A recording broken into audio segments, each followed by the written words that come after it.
ഇപ്പൊ ഇവിടെ നമുക്ക് 2 കമ്പോസേഴ്സ് ഉള്ളത് കൊണ്ട് ഞാൻ ചോദിക്കുകയാണ്. നമ്മളിപ്പോ ഒരു സിനിമയ്ക്ക് വേണ്ടി ഒരു പാട്ട് കമ്പോസ് ചെയ്യുന്നു, അതുപോലെ തന്നെ ഇമ്പോർട്ടൻസ് ആണ് ആ ഒരു സിനിമയിൽ ഒരു BGM, അതിന്റെ ഒരു ഹമ്മിങ്.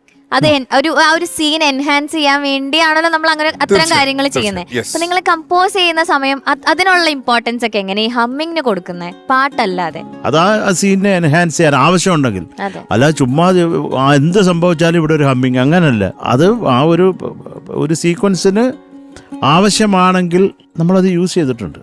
അങ്ങനെ കണ്ടമാനം ഹമ്മിങ്ങുകൾ നമ്മൾ യൂസ് ചെയ്തിട്ടുണ്ട്. ഈ ഇൻസ്ട്രുമെന്റ്സ് പോലെ തന്നെ അത്രയും തന്നെ ഇമ്പോർട്ടന്റ് ആണ്. ഈ പറയുന്ന പോലെ ചില സ്ഥലത്ത് നമുക്ക് ഈ പറഞ്ഞ ഒരു വോക്കൽ ടച്ച് അല്ലെങ്കിൽ ഒരു ഹ്യൂമൻ ടച്ച് കൊടുക്കുക എന്നുള്ളത്. ഈ ഇൻസ്ട്രുമെന്റ്സ് വായിക്കുന്നതൊക്കെ ഹ്യൂമൻസ് ഒക്കെ തന്നെ, പക്ഷെ ആ ഒരു വോക്കൽ വരുമ്പോഴായിരിക്കും ചിലപ്പം ഈ പറഞ്ഞ പോലെ ഒരു എൻഹാൻസ്മെന്റ് ഉണ്ടാവുക.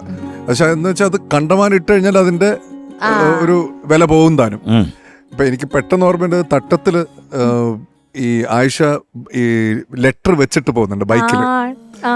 അപ്പം അത് മേലെ നിന്ന് നിവിൻ കണ്ടിട്ട് നിവിന്റെ ഒരു അപ്പം അത് ആ പടത്തിൽ തന്നെയുള്ള നമോസ്തുത എന്ന് പറഞ്ഞ പാട്ടിന്റെ വേറൊരു വേരിയേഷനാണ് ആ ഒരു ഹമ്മിങ്.